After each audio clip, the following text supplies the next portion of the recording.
tarde, sejam bem-vindos. Estamos aqui no programa Quero Saber. O meu nome é Juliana, eu sou professora de artes cênicas e trabalho aqui na emissora Rede Século XXI. Então é a primeira vez que eu estou aparecendo aqui e eu estou muito nervosa. Mas não estou nervosa por conta que eu estou apresentando o programa, eu estou nervosa porque eu estou muito feliz com a nossa convidada. Ela é uma sumidade, uma pessoa admirável que vai falar com a gente sobre arte sacra. O nome dela é Vilma Tomaso. Ela é autora, pesquisadora e professora do Museu de Arte Sacra de São Paulo e coordenadora do Grupo Labo, que é o Grupo de Pesquisa Arte Sacra no Laboratório de Pesquisa e Comportamento e Mídia da PUC São Paulo.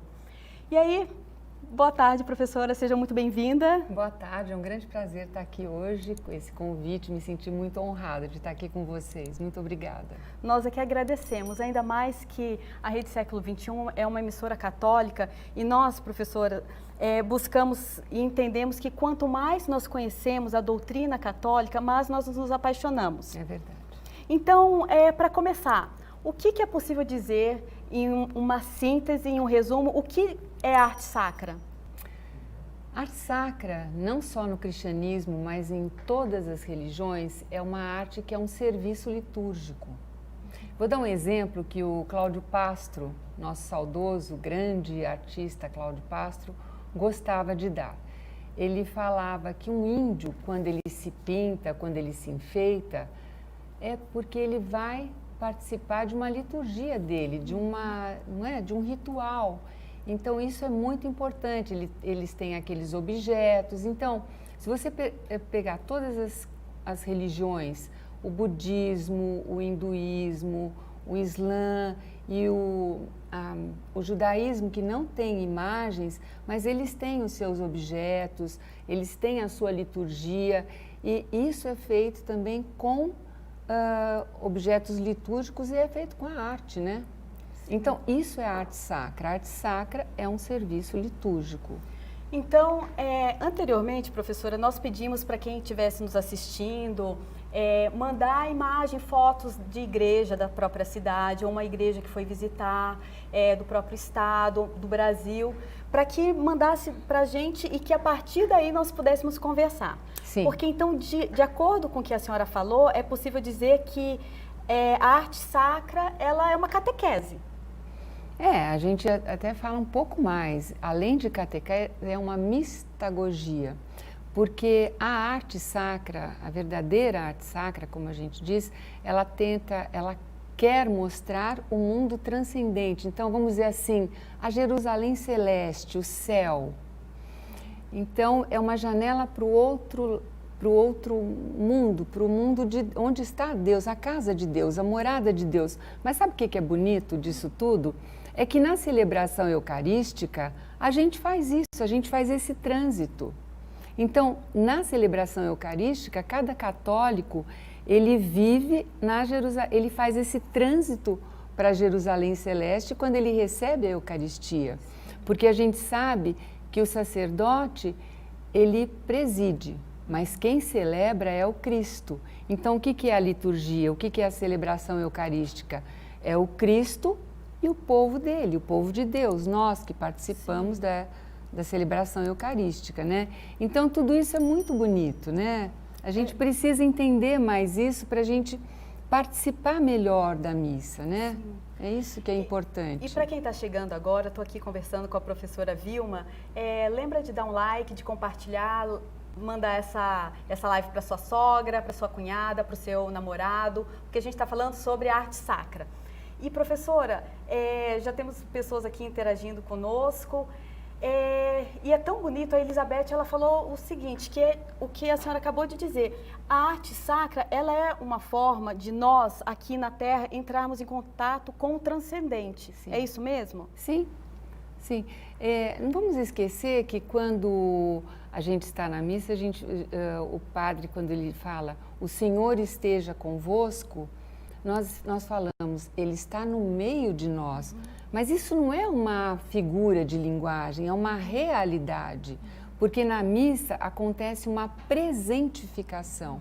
Então, você perguntar para um artista sacro o que ele faz, ele jamais vai dizer para você que ele é um decorador de igreja. ele vai dizer, eu preparo o espaço litúrgico para a presença de Deus, para a presença do Cristo. Ele prepara o espaço litúrgico, quer dizer, ele coloca tudo que é necessário para que Cristo venha ali naquele momento. É muito bonito, né? É lindo. Diante disso, professora, é possível então que um artista de arte sacra ele não seja católico? Já aconteceu e ainda acontece. Porém, o Vaticano II, o Concílio Vaticano II, que aconteceu no século passado, entre 1962 e 1965, diz inclusive que deve haver uma formação para esses artistas, né? E que aqui no Brasil está acontecendo uma coisa muito boa. A CNBB, hoje em dia, tem uma pastoral de arte sacra e arquitetura sacra, justamente para isso, para poder, para os artistas poderem saber quando tem que fazer, por exemplo, uma reforma na igreja, o que deve ser tirado, o que não pode ser tirado, o que deve ser conservado, o que não, porque precisa-se dessa informação. E outro pedido do Vaticano II, que ainda não aconteceu, mas eu tenho certeza que deve estar acontecendo aos poucos, é que os seminaristas, a partir da sua formação no seminário, né, eles já tenham essa formação sobre o que é a arte sacra, a importância da arte sacra, e inclui inclusive o canto, as músicas, tudo, porque isso faz parte da liturgia, porque a arte sacra é um serviço litúrgico. Professora, então é possível que ele não seja católico, mas a partir do momento em que ele vai ter contato com esse tipo de conhecimento e, de certa forma, acesso ao transcendente, apresentando Deus na igreja, ele dificilmente nós até podemos entender que ao longo da história nós devemos ter alguns casos de conversão, não é verdade? Sim, não, com certeza. O ideal é que ele seja católico, ele frequente a liturgia, que ele saiba o que ele está fazendo, porque a gente faz melhor o que a gente ama, né? Sim. Então, se você põe o amor, por exemplo, o Cláudio Pastro, nosso grande artista, falecido infelizmente em 2016, que fez a maravilhosa Basílica de Aparecida, para mim o santuário mariano mais lindo do mundo é Aparecida. Ele dizia que ele era oblato, então ele era um oblato beneditino, ele era um homem religioso, ele rezava antes de fazer as suas obras, ele levava uma vida de um verdadeiro cristão, porque uma coisa que eu vou fazer aqui, um parênteses, Jesus Cristo não veio nos trazer uma nova religião, tá? Ele não veio trazer uma nova religião, porque ele já era judeu, ele estava lá já com o povo judeu, então, e ele respeitou toda a religião dele. Ele veio nos trazer uma nova forma de vida. Então, eu quis dizer que o Cláudio Pastro vivia essa nova forma de vida, né? Então, isso que a gente tem que colocar. Tem uma frase que eu gosto muito, que é a liturgia depois da liturgia. Sabe o que é? É você continuar a missa ao longo da sua semana, até chegar na próxima semana. A liturgia pós a liturgia, né? Quer dizer, durante a semana inteira, segunda, terça, quarta, quinta, sexta, sábado, você viver aquele momento que você esteve na Jerusalém Celeste, né? Professora, é porque o tema é muito rico e é bem fácil eu começar a fazer algumas perguntas curiosas. Então, me ajuda porque realmente eu fico envolvida. Porque a partir do momento que um artista, ele sabe que a arte dele vai estar orientando os fiéis a entrar em contato com Deus. Até porque, professora, se nós lembrarmos, a imprensa, ela é do século XV. Sim. Antes, toda a catequese e a forma como os fiéis tinham contato com Deus vinha por meio da igreja. Tinha ali toda a via sacra. Isso continua hoje? É possível? Continua. Eu vou mostrar uma coisa aqui. Deixa eu ver como é que...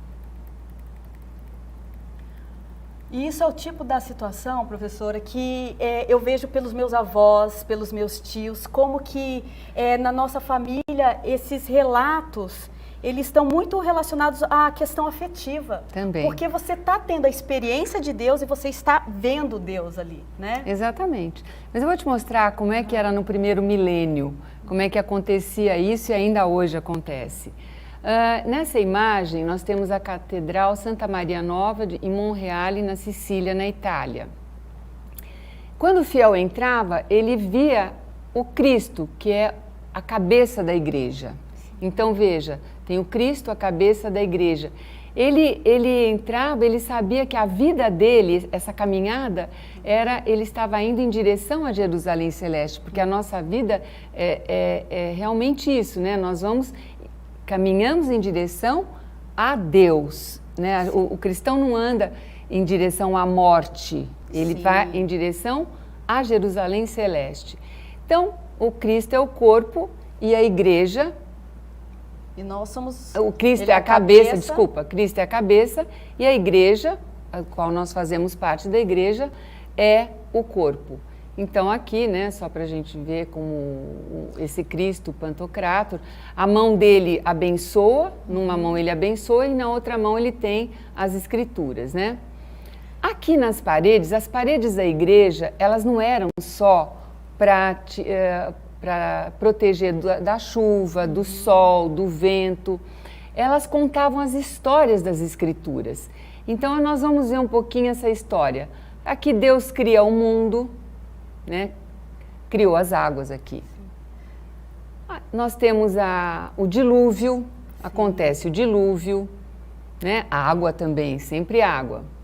Depois vem a pomba e mostra para Noé que já tem terra firme, a historinha, uma história em quadrinhos. Em seguida, olha aqui, abaixo tem Jesus tirando Pedro da água. Então, uma imagem tem relação com a outra, né? Aqui, quer ver? Deus criou a terra, fez toda a criação. Mas ele achou que ele estava sozinho, estava infeliz porque ele estava sozinho. Então, ele cria o homem, a sua imagem e semelhança. Veja, ali acima a gente vê que aparecem todos os outros animais que são espécies. Mas nós não somos espécies, nós somos imagem e semelhança de Deus, né? O homem tem o sopro divino, porque ele nos criou do barro e ele soprou. Então, vejam, ele é semelhante a Deus. Ele viu que o homem estava só e ele faz o quê? Ele traz Eva, né? Porque Deus vive em relação. Sim. Porque é Deus Pai, Deus Filho e o Espírito Santo. E o homem não pode ficar sozinho também. Então, ele trouxe a mulher para viver com ele essa relação de amor. Porque a relação entre o Pai, o Filho e o Espírito Santo é uma relação de amor. E leva Eva pelo pulso até Adão. Olha, esse pegar pelo pulso, ele apresenta. Sim. Mas só que Adão e Eva escolhem uma outra coisa, tiram a prioridade de Deus, né? E a gente sabe que depois vem o seu filho, aqui nesse ícone muito bonito, que é o ícone da ressurreição, nós temos, olha, Deus pegando pelo pulso novamente Adão e Eva. Vejam que ele leva pelo pulso, vejam, Eva pelo pulso, e aqui Deus, no ícone da ressurreição, ele pega, ele salva, né? Adão e Eva, Jesus, isso é no Sábado Santo que acontece. Adão e Eva pelo pulso, né? Quer dizer, para se salvar, você tem que entregar a mão.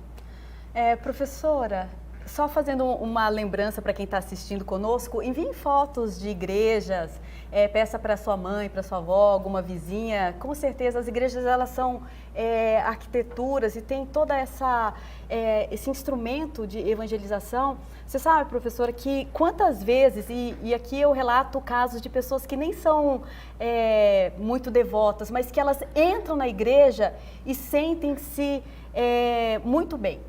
Porque elas sentem o amor, está todo revestido e o fato está aí. Essa é a resposta, não é verdade? É verdade.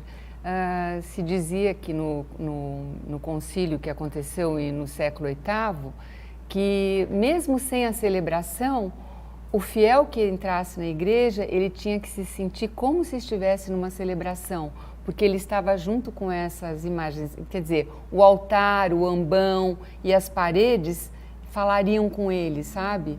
Então ele estaria no céu, é a Jerusalém Celeste mesmo. É por isso que a pessoa se sente acolhida.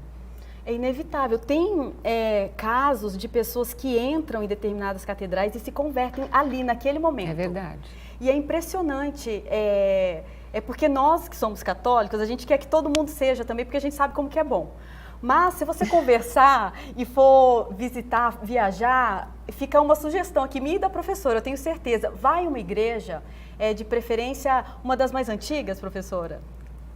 Não necessariamente, não, assim, depende. Uma que represente, né? Lógico, como ela foi feita, pode ser feita no século XXI ou feita no século X, se ela foi feita conforme deve ser essa arquitetura, a arte que reveste essa igreja, ela vai acolher. Até porque se nós vamos considerar Cláudio Pastro mesmo, é contemporâneo. Sim. E olha a densidade, o amor que ele nos suscita quando nós vamos para Aparecida e vemos todas aquelas representações. É verdade. Professor, a Magda Maria de Oliveira, ela falou, ela captou bem, ela disse que a arte sacra simboliza os acontecimentos da Bíblia. Exatamente.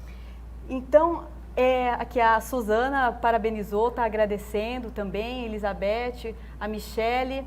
Manda novamente, Michele, e manda uma foto de igreja. E professora, quando nós costumamos ouvir falar dos ícones da igreja, né? Para estar dentro da igreja, como que funciona? Por exemplo, Jesus pode ser representado de qualquer forma? Por exemplo, se ele estiver na cruz, ele pode ser representado de mãos fechadas? Existe algum padrão para isso? Olha, existe. Existe, mas nem sempre é obedecido, tá? Então, mas da onde surgiu isso? Quando eu escrevi o livro Cristo Pantocrator, uma das coisas que eu tive preocupação em fazer foi isso, porque o Cláudio Pastro começou a colocar aqui no Brasil uma imagem, que é o Cristo Pantocrator, que o brasileiro não estava acostumado, né? Então, eu fui saber o que estava acontecendo, como é que ele chegou a essa imagem.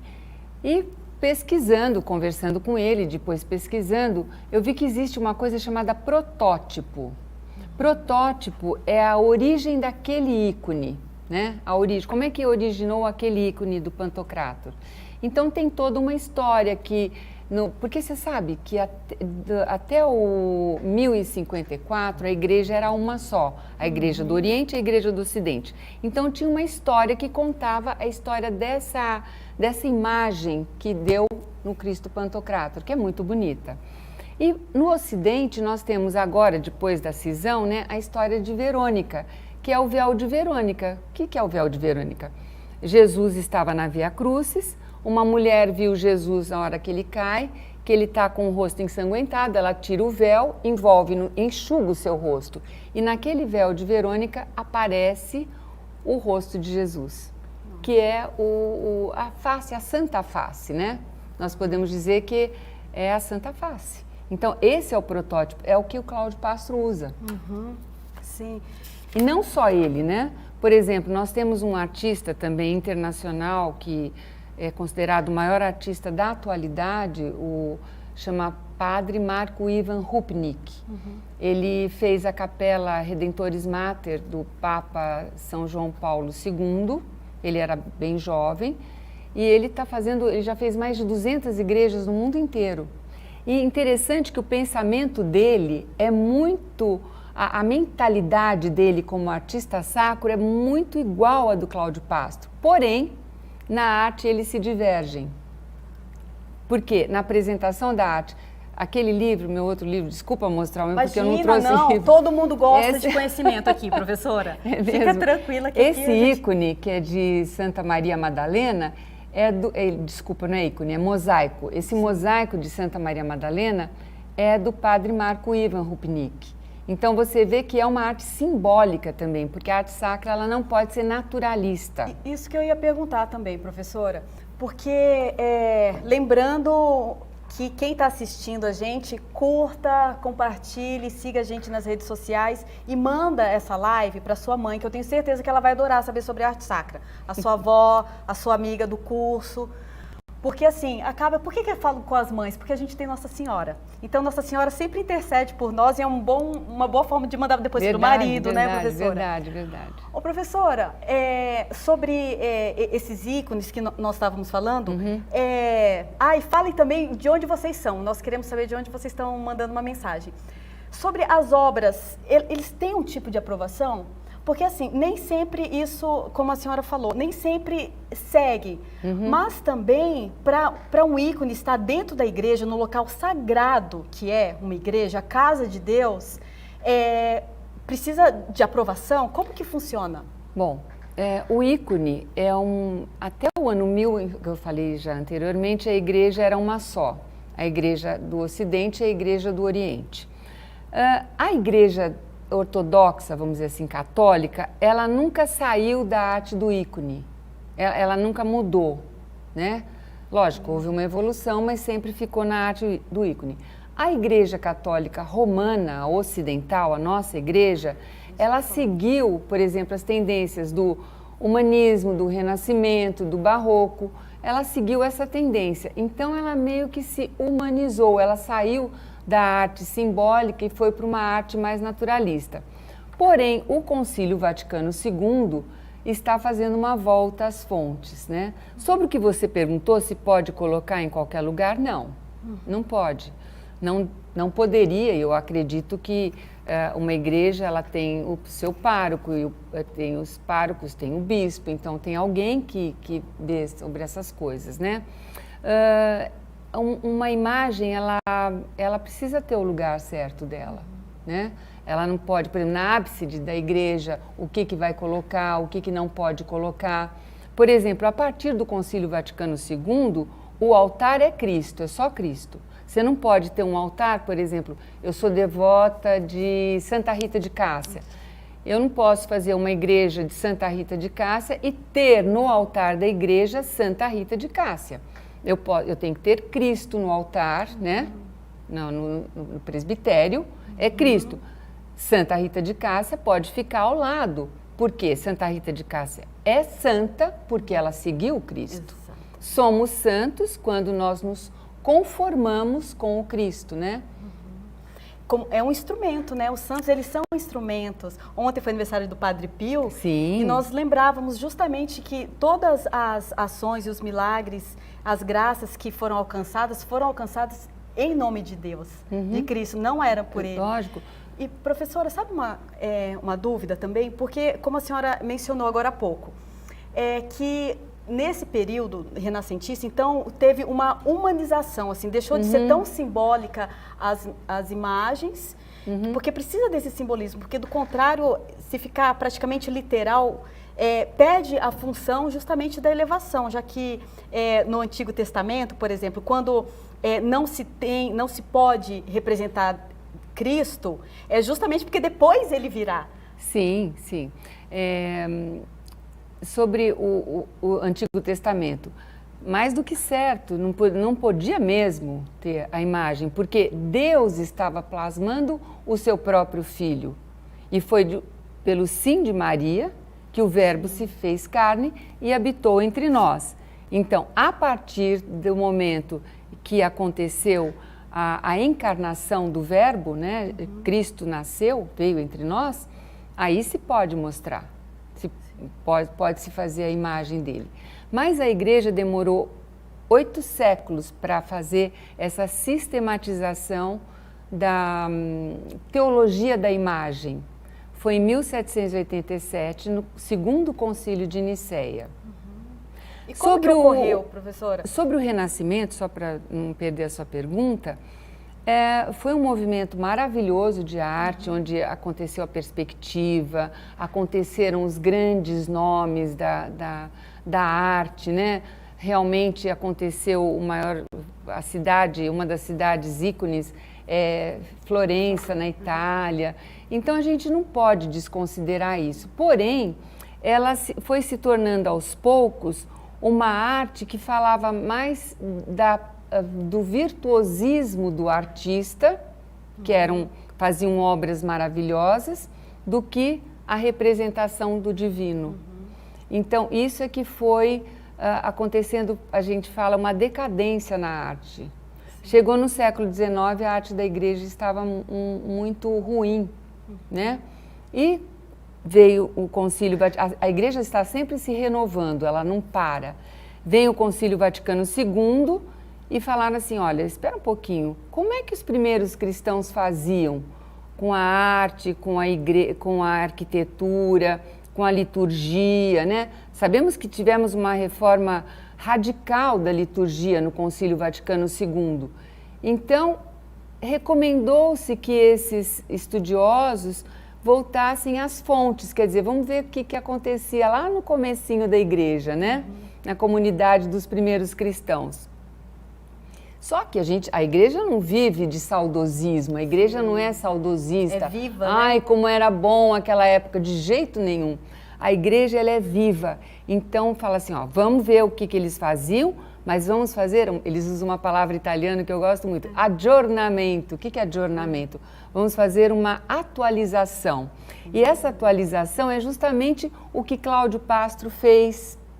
O que ele fez? Ele tem uma influência do ícone, da arte bizantina, mas ele tem influência também de Henri Matisse. Ele tem influência também da arte românica, quer dizer, é um traço que lembra o bizantino, muitas vezes lembra a arte românica que nós nem conhecemos, porque foi uma arte que era do século IX ao século XII, mais ou menos, quer dizer, o brasileiro nem conhece essa arte, nós não existíamos ainda, né? Mas ele fez esse adornamento, por isso que ela é tão bonita. Ele modernizou o antigo, né? Ele atualizou. Que é diferente de fazer uma releitura, não, né? Porque não é releitura. A releitura tem uma licença poética que descaracteriza e algo importante também, professora, que é interessante para observar, que realmente não é fazer um juízo de valor do renascentismo em comparação à arte bizantina, por exemplo, mas de fato, quando nós estamos falando da arte sacra, ela necessariamente está relacionada com essa elevação e relacionamento com Deus, não é? Sim, sim. A senhora falou sobre essa atualização, tem uma pergunta aqui que é importante a gente se atentar. Hoje em dia os jovens artistas são estimulados e estão interessados na arte sacra? De que forma a arte pode atrair os jovens para a Igreja Católica e quais as etapas para quem quer iniciar? Muito obrigada, Roberta. Mandem mensagens, curtam, compartilhem, mande foto. Realmente, uma das coisas que a igreja busca muito é como evangelizar, como trazer mais as pessoas para a igreja. O que eu posso dizer é que a primeira coisa, eu já falei, que cada cristão viver a vida do cristão, porque isso é o que mais encanta. Então, se uma pessoa vê um cristão, ele admira, começa a admirar aquela forma de viver, de agir no dia a dia, no trabalho, na família, enfim, quando entra no elevador, quando está no trânsito, se ela fala assim, puxa, o que essa pessoa é? Eu gostaria de ser igual. Ele é cristão, né? Ou ele é católico. Então, ele vai querer ser igual. Os primeiros cristãos foi a forma deles. Sabe que eles não sabiam teologia? Não sabiam. Eles queriam ser iguais a Cristo, por isso que eles eram cristãos. Então, a primeira coisa, eu acho que para evangelização é os próprios cristãos serem exemplos, né? E a outra coisa é haver realmente um preparo, né, para que as pessoas entendam o que é a celebração eucarística, que nós não somos espécie, que nós somos filhos de Deus. O cristão batizado, ele não é mais uma criatura de Deus, ele é um filho de Deus. Tem diferença toda? Eu gosto de fazer uma pergunta para as pessoas, né, para explicar bem isso. Tipo assim, o que você precisa fazer para receber a herança do pai? O que um filho tem que ser para receber a herança do pai? Nada, ele tem que ser filho. Então, sendo filho de Deus, a sua herança é o reino dos céus. Então, isso, nós perdemos um pouco essa dimensão. Então, a gente começa a querer fazer uma porção de obras, querer ser bom. Nessa de querer ser bom, às vezes a gente é mau. Sim. Né? De querer ser bom com os meus dotes, né? Não, eu tenho que pedir a presença do Espírito Santo para eu ser essa pessoa. Sim. Né? E viver na relação. O que é viver também na relação? É você dar importância para o outro e não na individualidade. E nós, quando a gente quer ser muito bom, fazer grandes obras, a gente se torna um individualista egoísta. Sim. Então, isso eu acho que é uma coisa interessante para a gente pensar. É verdade. Professora, antes de perguntar sobre a arte sacra aqui no Brasil, como que funciona, então já é possível dizer, nós chegamos a algumas conclusões. Então a arte sacra, ela não ficou circunscrita a nenhum período histórico. A arte sacra, ela hoje, tem períodos, por exemplo, ela tem, mas tem. Ainda é possível hoje, contemporâneo, como Cláudio, fazer arte sacra. A arte sacra existe, né? Eu dei exemplo do Cláudio Pastro, do padre Marco Rupinick e centenas de artistas sacros que estão trabalhando para as igrejas, né? Então, ela acontece. Sim, não está circunscrito, não acabou. Não, de jeito nenhum, está vivíssima. Graças a Deus, e que realmente. Está vivíssima. Professora, e qual que é a diferença então, quando falam assim, isso é arte sacra e isso é arte religiosa? Arte religiosa é qualquer arte que tenha alguma coisa que fale de religião. Por exemplo, eu quero fazer uma natividade, né? O nascimento de Jesus. Mas eu admiro muito uma pessoa que eu acho bonita, minha tia, eu coloco Nossa Senhora com a cara da minha tia. Tem o meu sobrinho que é muito lindo, eu coloco o menino Jesus com a cara daquele sobrinho. É uma arte sacra? Não, é uma arte religiosa. Né? Ela tem um tema religioso, mas a arte não é religiosa. Por quê? O rosto de Nossa Senhora não pode ser o rosto de uma mulher qualquer. Tem que ser um rosto universal. Assim como o menino Jesus. Se vocês notarem, deixa eu ver se eu tenho aqui alguma imagem do... E professora, depois sobre essas representações, então é possível dizer que são feições um pouco mais genéricas, um pouco mais elevadas, ou porque não buscaria uma perfeição? A arte sacra nunca é perfeita, nunca é. Porque, como eu falei para você, se eu quero ser muito virtuosa, com a minha força, se eu quero ser muito virtuosa, o que vai acontecer? Eu vou acabar sendo uma pessoa egoísta e muitas vezes julgando o outro, né? Porque eu viro uma individualista. Para você fazer uma arte sacra, o artista sacro, ele sempre deixava para Deus terminar a obra. Posso mostrar umas imagens para você entender o que eu estou falando? A partir do momento que o católico, ele precisa saber que a graça vem de Deus, a salvação não vai ser dele. Não, né? Não. Ele tem que levantar os braços, como eu mostrei aquele Cristo pegando Adão e Eva, né? Resgatando Adão e Eva. Nós temos uma igreja aqui que fica na região da Campania, na Itália, mais ou menos perto de Nápoles, que tem um Cristo Pantocrator. E vocês vejam as feições. Olha aqui, nós temos nas laterais dessa igreja, nós vamos ter algumas cenas, né? Olha aqui, olha o batismo de Jesus. Veja se isso é uma imagem perfeita. Era isso a arte sacra. Olha Pedro sendo tirado das águas, né? Olha a Deus cura está do sempre nos buscando, né? Sempre. olha a cura do cego de nascença. Olha aqui. A samaritana do poço. Veja se essa arte ela é perfeita. Ela não é perfeita. Sim. Ela não é perfeita. O lava-pés. A respeito do lava-pés, uma coisa interessante. Sabe que nem os escravos, os judeus, nem o empregado judeu poderia fazer esse serviço de tão humilhante que tinha? Quem fazia esse serviço de lavar os pés eram os escravos que não eram judeus. E Jesus, olha o que ele faz, ele serve. Então, isso é um exemplo para nós também. Então, tudo isso a arte nos mostra. Isso. E como representação, a gente vê essas imagens, professora, dá para entender que é inspiração, né?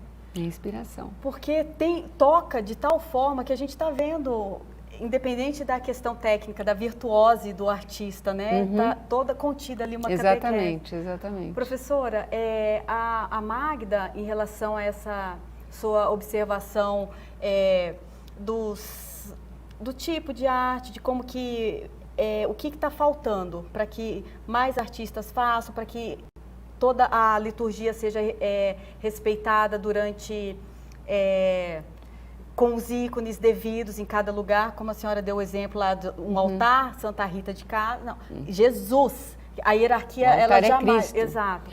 Aí ela perguntou isso, e em seguida ela falou assim, falta catequese? Aí a Suzana, ela comentou que foi perfeita a observação da senhora, que na ânsia de ser bom acabamos falando ou sendo maus, injustos, e que a fez lembrar de Ítalo Calvino, o Visconde partido ao meio.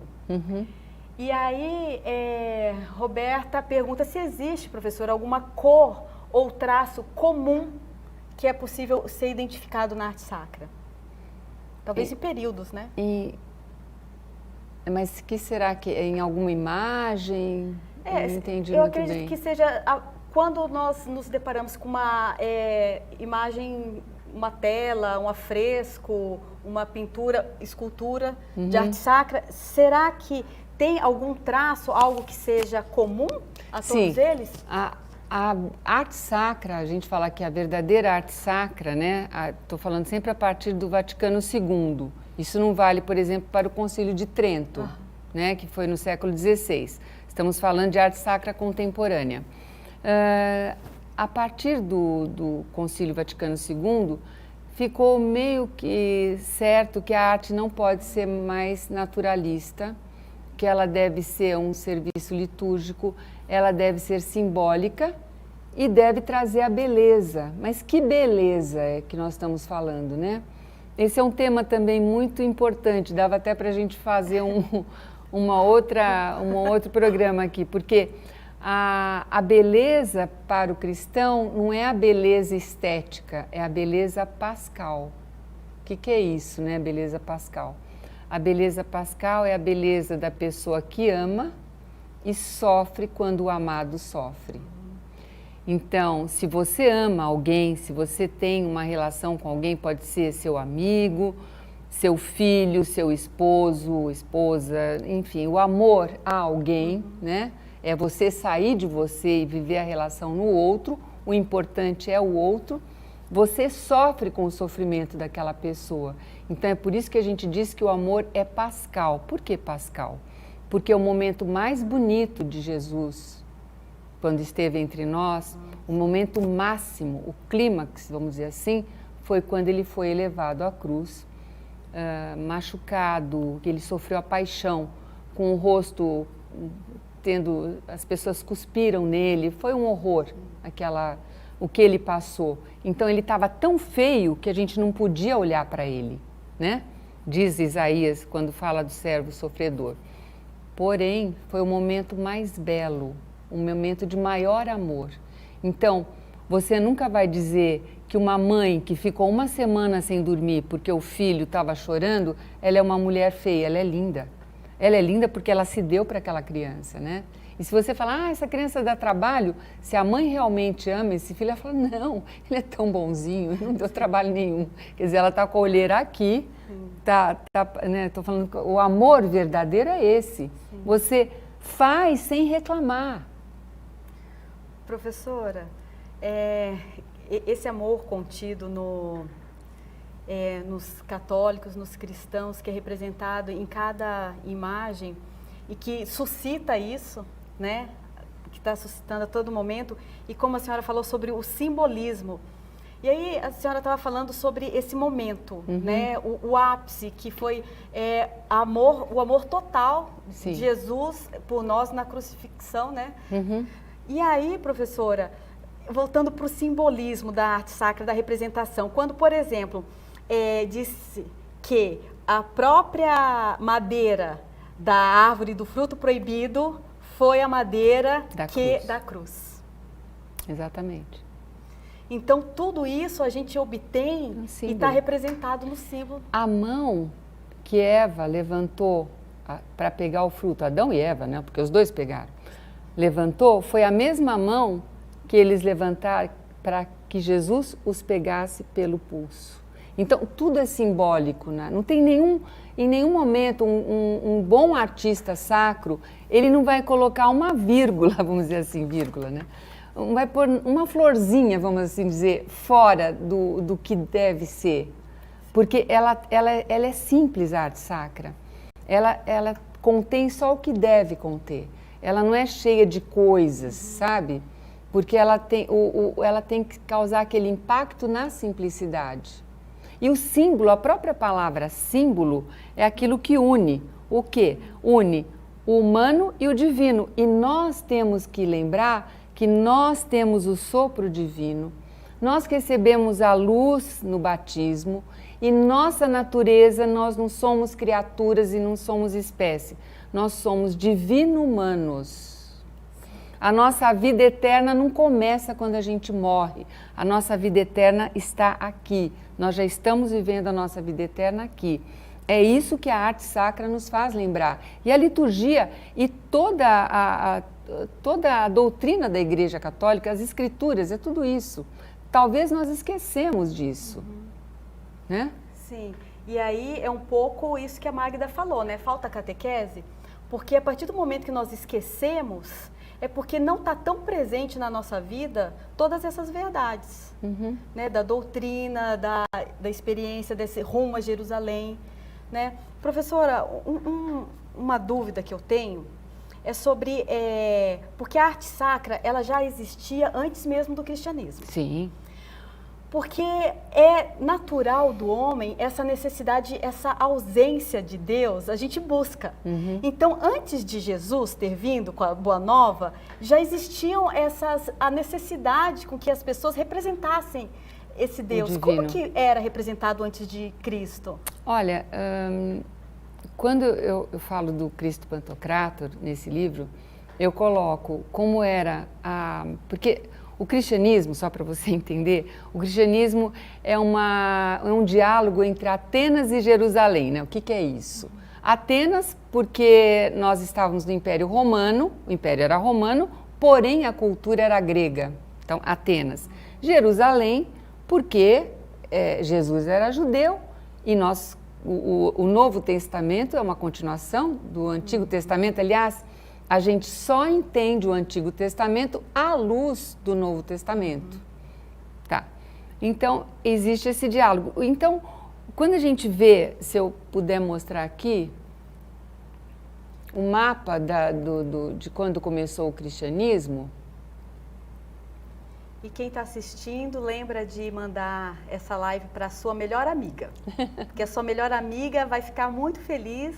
Manda foto de igreja que eu quero conhecer qual que é a sua paróquia. Nesse mapa que nós temos aqui, nós vemos todo o Império Romano, né?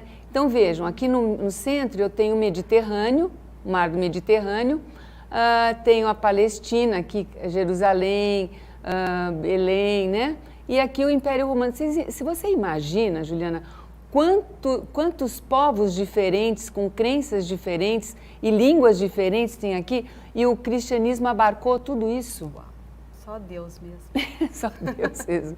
Então, lógico que tinha. Só que os cristãos, como eu falei, eles buscavam o divino, mas eles não sabiam se existia a vida depois. E a grande novidade do cristianismo foi que o Deus cristão morreu e ressuscitou. Então tem vida após a morte. Então é por isso que o cristianismo chamou tanto atenção, né? Então só para mostrar que, lógico que existia, lógico que a gente fala dessas culturas, a influência que houve no cristianismo, mas é um assunto muito grande esse. Sim. A gente pode ficar falando mais ainda. Pois é, eu por mim... Professor, tem uma observação aqui da Michele Souza. Podemos dizer então que o artista da arte sacra deve ter um conhecimento amplo da Sagrada Escritura? Com certeza, com certeza. A boa pergunta da Michele, porque está muito ligada àquela pergunta que você me fez se o artista tinha que ser cristão. Lógico, você precisa conhecer o que você está fazendo. Sim. Né? Se você me chamasse aqui para falar de física quântica, eu não ia falar nada, porque eu não ia entender nada. Bom, eu achar que era uma física nova. O Saulo perguntou, boa tarde, professor, atualmente a arte sacra é valorizada pelos artistas dessa nova geração?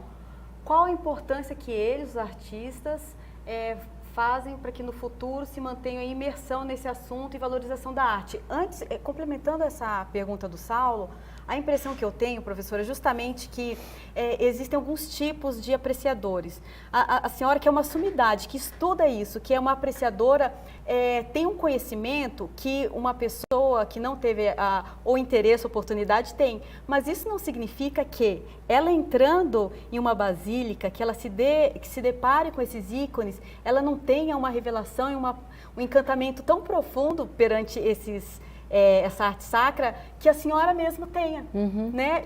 Por vias diferentes. É verdade, é verdade. A pergunta dele é sobre... o Saulo falando assim, é valorizada hoje a arte sacra, os jovens? Sim, eu acho que por exemplo, eu falei do Cláudio Pastro, né? Ele tem muitas igrejas no Brasil e ele influenciou muitos artistas. Tem muitos artistas que seguem, não que imitam o Cláudio Pastro, a gente não pode falar, o artista, ele pode se inspirar no outro, né? Mas imitar não. Esses artistas são ótimos artistas, que nós temos artistas brasileiros ótimos, que se inspiraram no Cláudio Pastro. O padre Marco Ivan Rupnik, ele tem um grupo de artistas, de uns 14 artistas mais ou menos, que trabalham junto com ele, são de várias nacionalidades. E para você ter uma ideia, ele já fez mais de 200 igrejas nos 5 continentes. Uau. No Brasil, ele fez a Catedral de Castanhal, no Pará, e está fazendo a fachada da Basílica de Aparecida. Então, vejam, esses artistas, tanto o padre Rupnik como o nosso Cláudio Pastro, eles estão influenciando ainda muitos artistas novos que vêm. Tem uma geração muito bonita de novos artistas.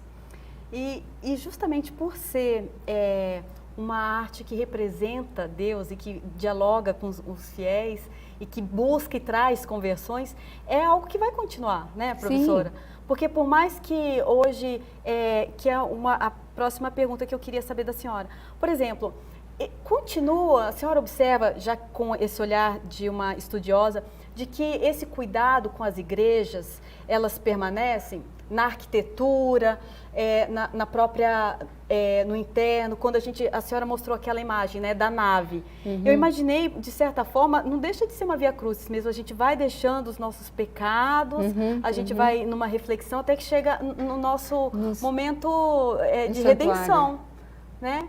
Então, será que esse cuidado pode estar sendo um pouco influenciado pelo modernismo, humanismo? O que a senhora acha? Não, o modernismo foi bom até porque a arte moderna influenciou belamente alguns artistas, né? Mas tem de tudo, tem a arte moderna boa e a não tão boa, isso aí a gente não vai discutir sobre isso, que é muito complicado. Mas Em relação ao espaço sagrado, tem muita aberração ainda, Juliana. Tem muita coisa que poderia ser tudo menos igreja aquilo. Mas com essa educação que eu falei que está acontecendo, essa contaminação do belo, que eu acredito que está acontecendo, muita coisa está mudando. Eu acho que a gente vai entrar numa fase muito bonita. Amém. Professora, a senhora falou isso, eu lembrei de uma fala do Roger Scruton falando por que tem tantos artistas na Itália. Aí ele vai dizendo, com aquela arquitetura, com aquele ambiente, as pessoas o tempo todo se deparando com o belo, e ali a arte sacra contamina. Pulula, né? Eu não falei para você que o cristão, a forma de ser do cristão contamina o outro? Sim. Exatamente. Se você vai tomar um café com leite, pão com manteiga, põe uma toalhinha, um copinho, uma florzinha para servir para você, a sua vizinha, você, seu amigo, enfim, você, a sua mãe, e coloca essa delicadeza na mesa, quer dizer, é o belo ali, não é luxo, gente. Beleza não tem nada a ver com luxo. Luxo é uma coisa, vou falar uma palavra aqui, cafona. Luxo é cafona. O belo está no simples, sabe? Então, essa delicadeza da vida, é o belo. Se você conseguir permear a vida, a sua casa, com o belo, mas eu falei, na simplicidade, isso contamina. Contamina. E eu lembrei falando sobre o exemplo, né, como que os cristãos, eles contagiam, né, inspiram. Inclusive, quando Santa Edith Stein, a conversão dela veio daí, né? Ela via como que a perda diante dos católicos era diferente dos demais. Ela leu a grande Santa Teresa, né, de Ávila, grande santa. E professora, nós conversamos um pouco antes, e é algo que também faz parte do ser humano, essa busca, né, o bom, o belo e o verdadeiro. E aí nós temos isso, de fato, na arte sacra, porque ainda que na questão estética, em outro tipo de arte nós podemos encontrar algo harmonioso, somente, assim, essa é uma impressão que eu tenho, é somente na arte sacra que nós encontramos esses três elementos. Olha, o bom, o belo e o verdadeiro, eles são os três transcendentais, né? Que já eram muito falados na filosofia grega. Mas no cristianismo, eu estou vendo que nosso tempo está acabando, então no cristianismo, o bom, o belo e o verdadeiro é o Cristo. O bom, o Cristo. O belo, o Cristo. O belo na cruz. E o verdadeiro, o Cristo. Eu sou o caminho, a verdade, a vida. Ninguém vai ao Pai, porque Ele veio nos buscar para nos reconciliar com Ele, com Deus Pai. Ninguém vai ao Pai senão por mim. Então, esses três transcendentais estão ligados são o Cristo, né? E mais uma frase que eu gosto de falar, que é do Dostoiévski, que está num dos romances do Dostoiévski, que a beleza salvará o mundo. Mas que beleza? Não é a beleza estética, é a beleza pascal, a beleza do amor. Se a beleza não estiver ligada ao amor, ela não é beleza. Sim. Sabe? A gente pode encerrar com então, isso, né? A senhora quer falar mais alguma coisa? Porque assim, se a professora não observasse o horário, eu ficaria aqui horas, porque é tão bonito, porque a gente está falando da arte, uma manifestação, é pictórico, né? Essa representação pictórica de Jesus nos dando mais uma vez uma chance. O tempo todo ele estende a mão para nós, estende a mão para nós. Então, o ser cristão é a gente ir se conformando com o Cristo. Cada vez que uma pessoa se conforma ao Cristo, ela vai se tornando o protótipo, né? Um exemplo, não um protótipo, um exemplo do bom, do belo e do verdadeiro. Aquela pessoa. E lógico que uma pessoa, se essa pessoa for colocar a arte na vida dela, né? for um artista, por exemplo, realmente as pessoas vão admirar muito essa arte. E professora, essa ânsia, passando um pouco do protocolo, essa ânsia porque a arte também faz parte da humanidade, né? Sim. Quando a gente lembra da arte rupestre, né? Não era ali um registro, eu vou anotar aqui, fazer a minha lista de compra, quantos mamutes eu tenho que... Não. Assim, é a poesia. E que é esse lado de... que é Deus nos inspirando para... Você falou da arte rupestre, interessante, né? Eles tinham que comer. Então, o que representava aquele boi, aquela caça que eles colocavam ali nas rochas, né? Se ele não comesse, ele morria. Então, era a arte bios, que a gente chama, né? É bem interessante. Arte é um estudo fascinante, eu recomendo. Aí, a gente tem mais um tempinho, professora, tá vendo? Eu consigo. Aí, para a gente finalizar, falar sobre o amor que a gente encontra nessas obras. Eu vou aqui sugerir, nós já mostramos os livros da professora Vilma, porque com o conhecimento nós nos aproximamos de Deus. E Deus que é amor, que é compaixão, que é misericórdia, é o supremo belo, e nos dá tantas chances, né, professora? Opa! Eu vou sair daqui muito inspirada. Agradeço a todos que ficaram conosco, as participações, a Magda. Olha, a Magda foi uma querida, ela fez ótimas perguntas, a Suzana. Roberta, Michele, muito obrigada. Daqui 15 dias tem outro Quero Saber. Eu acho que nunca mais vão me convidar, porque eu vou querer ficar perguntando tudo para os convidados. Muito obrigada, gente. Muito obrigada, professora. Até mais. Eu que agradeço a chance. Obrigada, gente.